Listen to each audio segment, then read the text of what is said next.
Hello guys, welcome back to Life of Clay and also welcome to all our new viewers out there. It's Kenji here and today we will be sculpting the most beautiful and desirable tarantula of them all, the Typhochlaena seladonia, also known as the Brazilian Jewel Tarantula.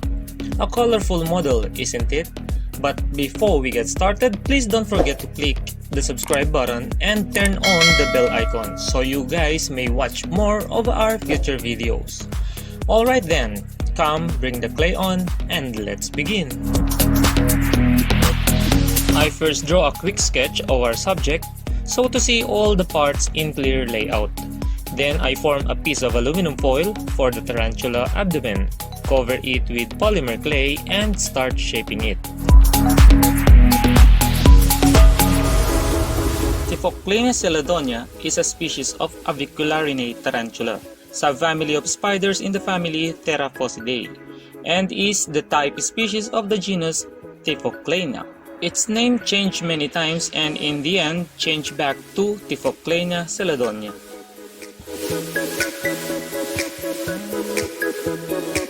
And underside her abdomen, I added her book lungs and spinnerets.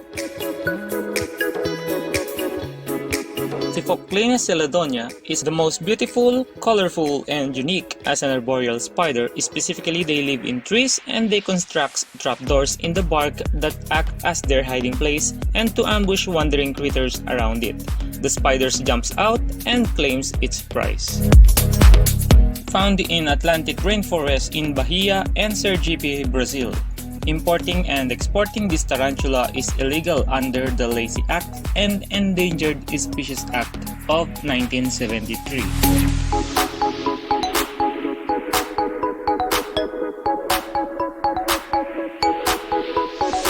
And finalizing it by adding fur texture, and I poke it all around for the hair to be planted later on. The female Brazilian Jewel Tarantula leg span can reach as much as 2.5 inches and can live up to 15 years, but the males only live about 4 years. Both genders have a greenish cephalothorax and black dorsum, with 2 rows of 6 spots, the posterior pair being reddish and all the others being yellow. It is also expensive tarantula, more or less $500 for a single seladonia.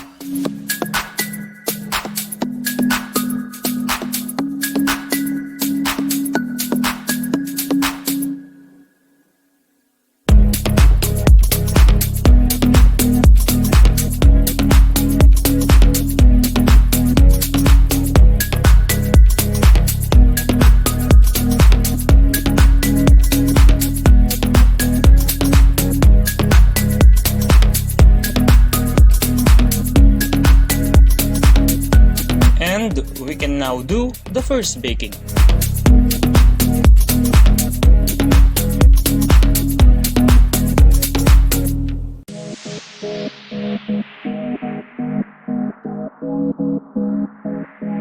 Trim off the excess foil and let's proceed now in sculpting her cephalothorax, shaping it based on the reference.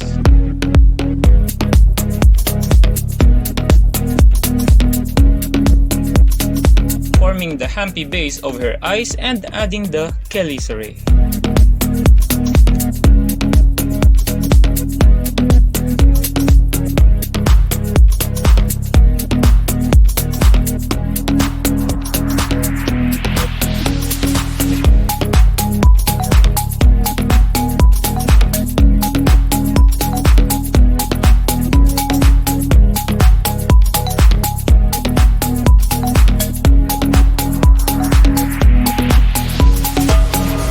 Shaping the sternum or the plate underside her cephalothorax and adding all the coxa or the first or basal segment of the legs.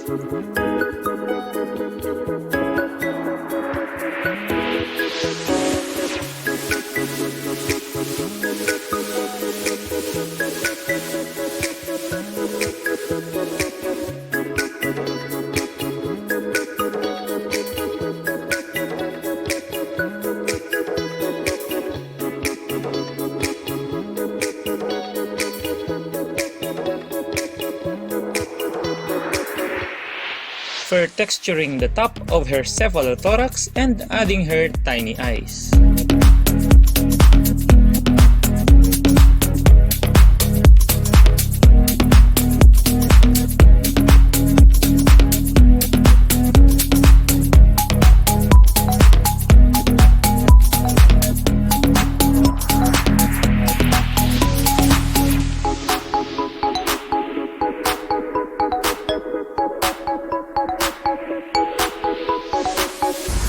Finally, poking the LACEY and do the second baking.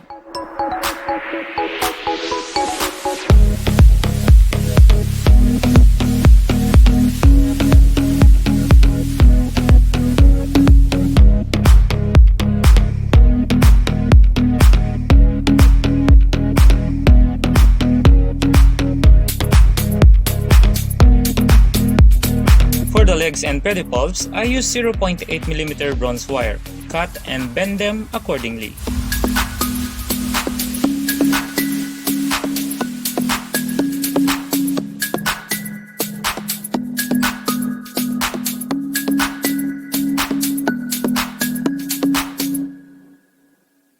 I used tissue paper and glue to wrap this part of the femur, and once they are dried, I painted them with peach-colored paint mix.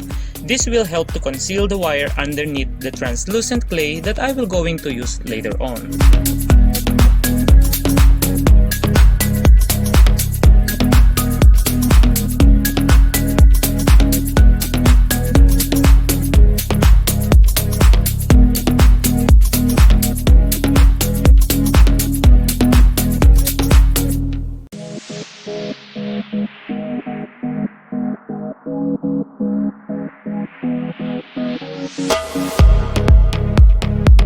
Now let's start sculpting the legs, starting from the tarsus to patella only. Cover the wire with a thin strip of clay, shape it, and add the segments.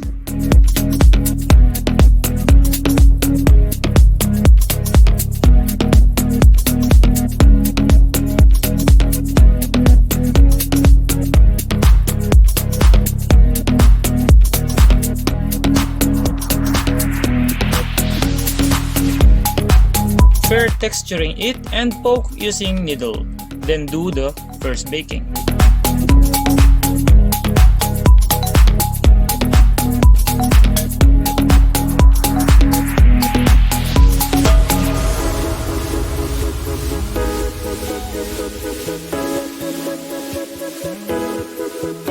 Now let's proceed in sculpting her femur and trochanter.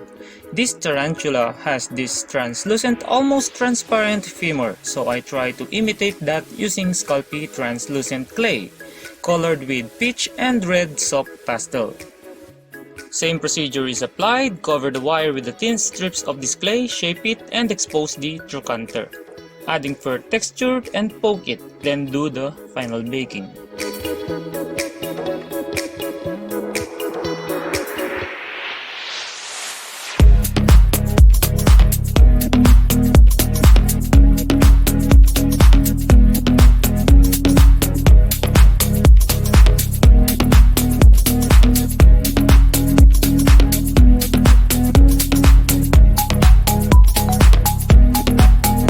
Let us now painting the legs using blue and black acrylic paint for the base coat of the patella downward.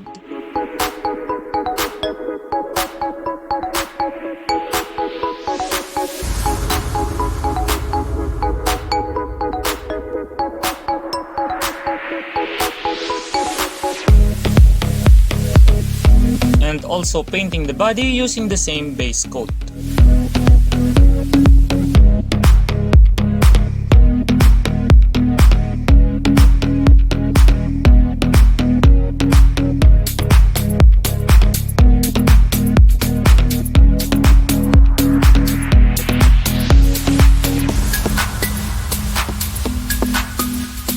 Brushing wash of purple paint in between the patella and femur to give it the soft transition of colors.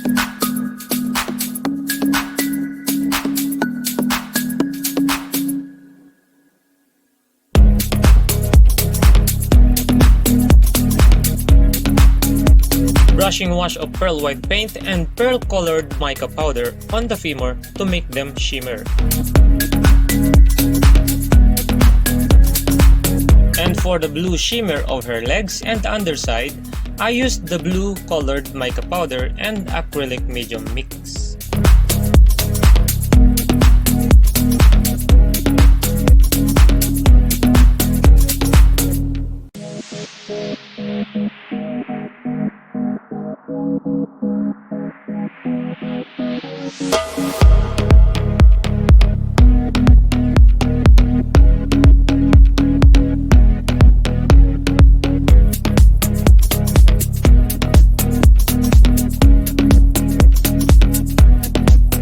Painting the edge of her cephalothorax with pearl white paint and pearl colored mica powder mix, adding little greenish mica powder in the center.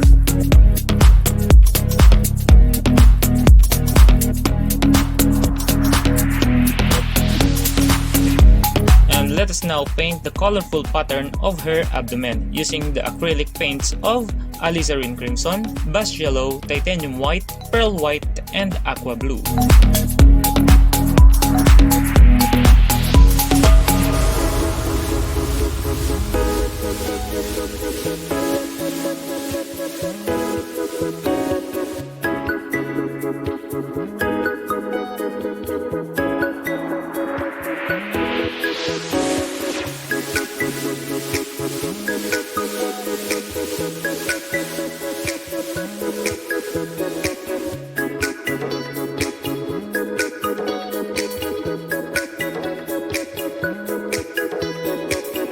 Painting the underside of her chelicerae and book lungs with yellow ochre and burnt sienna.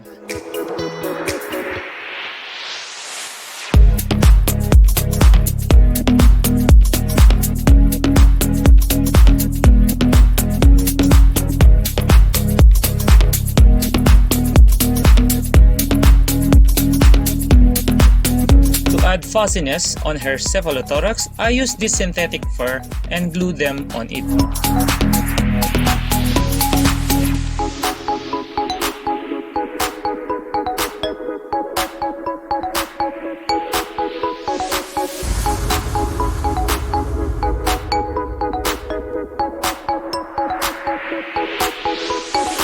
And repainted the top using the same color mixture.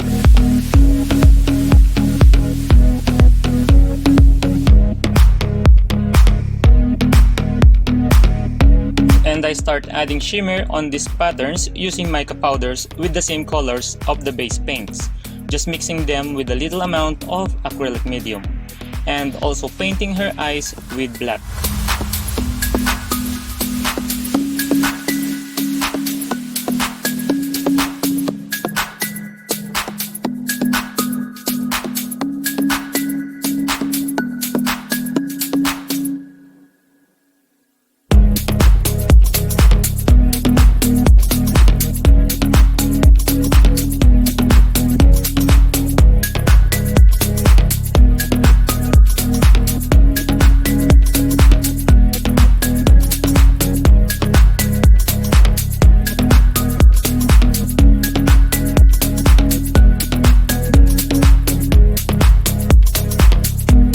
Hairs, I used this facial brush or neck duster whatsoever, trimming some of its bristles into short strands using a razor blade.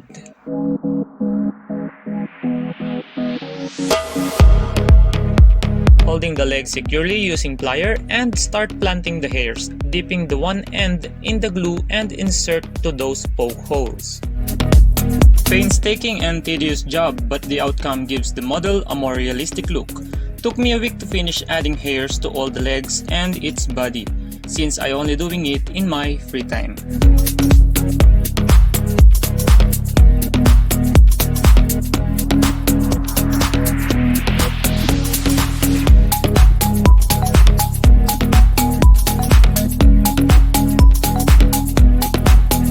Then I trim the planted hairs to give them a more neat look.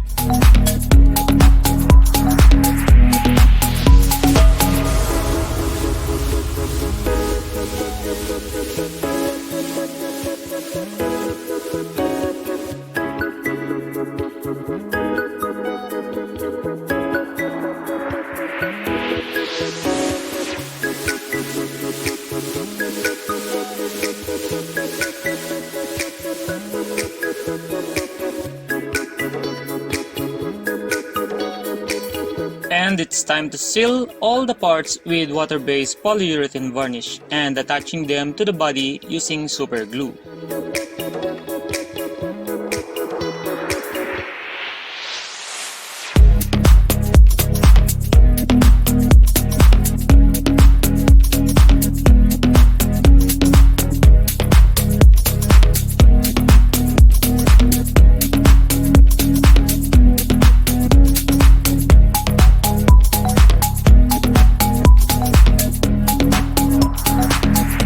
I finalize it by adhering more synthetic fur in the base of her femur.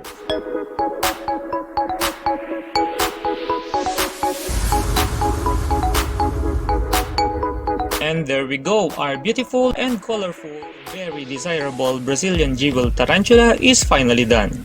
I hope you enjoyed this tutorial guys and it gave you some tips that may help you in building your projects as well. And if you like my tutorials, please consider subscribing and turn on that bell icon so you won't miss out many of our future videos. Your support is much appreciated. See you again next time. Have a wonderful day.